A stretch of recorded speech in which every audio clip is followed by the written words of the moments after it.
भगवान को कैसे प्राप्त करें? भगवान को हमेशा साधना और समर्पण भाव से ही प्राप्त कर सकते हैं। भगवान तो प्रेम के भूखे हैं। कोई भगवान से निस्वार्थ प्रेम करे तो भगवान भी उस पर कृपा कर देंगे। एक गांव में एक बूढ़ी माई रहती थी। माई का आगे पीछे कोई नहीं था, इसीलिए बूढ़ी माई बेचारी अकेली रहती थी। एक दिन उस गांव में एक संत आए। बूढ़ी माई ने महात्मा जी का बहुत ही प्रेम पूर्वक आदर सत्कार किया। जब महात्मा जी जाने लगे तो बूढ़ी माई ने कहा, महात्मा जी, आप तो ईश्वर के परम भक्त हैं। कृपा करके मुझे ऐसा आशीर्वाद दीजिए जिससे मेरा अकेलापन दूर हो जाए। अकेले रह रह करके अब ऊब चुकी हूँ। तब उन महात्मा ने मुस्कुराते हुए अपनी झोली में से बाल गोपाल की एक मूर्ति निकाली और बुढ़िया माई को देते हुए कहा, माई, ये लो, आपका बालक है। इसका अपने बच्चे की तरह प्रेम पूर्वक लालन पालन करती रहना। बुढ़िया माई बड़े लाड़ प्यार से ठाकुर जी का लालन पालन करने लगी।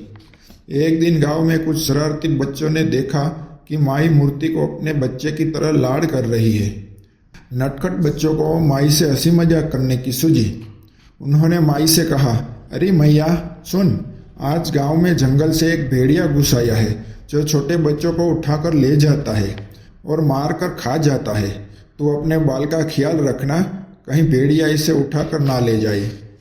बुढ़िया माई ने अपने बाल गोपाल को उसी समय कुटिया में विराजमान किया और स्वयं लाठी लेकर दरवाजे पर पहरा लगाने के लिए बैठ गई। अपने लाल को भेड़िए से बचाने के लिए बुढ़िया माई भूखी प्यासी दरवाजे पर पहरा देती रही। पहरा देते देते एक दिन बीता, दूसरा दिन, तीसरा दिन, चौथा दिन और पांचवा दिन बीत गया। बुढ़िया माई 5 दिन और 5 रात लगातार बगैर पल के झपकाए भेड़िए से अपने बाल गोपाल की रक्षा के लिए पहरा देती रही। उस भोली भाली मैया का यह भाव देखकर ठाकुर जी का हृदय प्रेम से भर गया। अब ठाकुर जी को मैया के प्रेम का प्रत्यक्ष रूप से आस्वादन करने की इच्छा हुई। भगवान बहुत सुंदर रूप धारण कर वस्त्राभूषणों से सुसज्जित होकर माई के पास आए। ठाकुर जी के पांव की आहट पाकर माई डर गई कि कहीं दुष्ट भेड़िया तो नहीं आ गया मेरे लाल को उठाने। माई ने लाठी उठाई और भेड़िया को भगाने के लिए उठ खड़ी हुई। तब श्याम सुंदर ने कहा, मैया, मैं हूँ, मैं तेरा वही बालक हूँ जिसकी तुम रक्षा करती हो। माई ने कहा, क्या?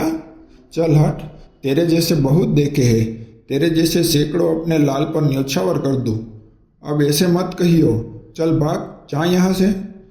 ठाकुर जी मैया के इस भाव और एक निष्ठा को देखकर बहुत ज़्यादा प्रसन्न हो गए।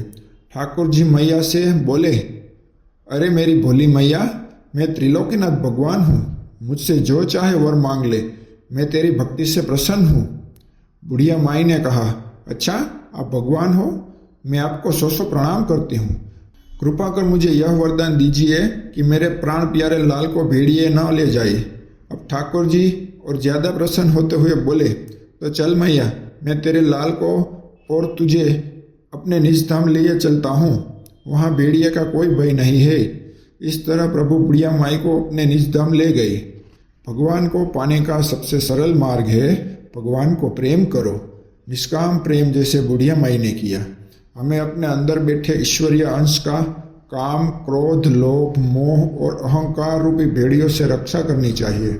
जब हम पूरी तरह से तन्मय होकर अपनी पवित्रता और शांति की रक्षा करते हैं तो एक न एक दिन ईश्वर हमें दर्शन जरूर देते हैं।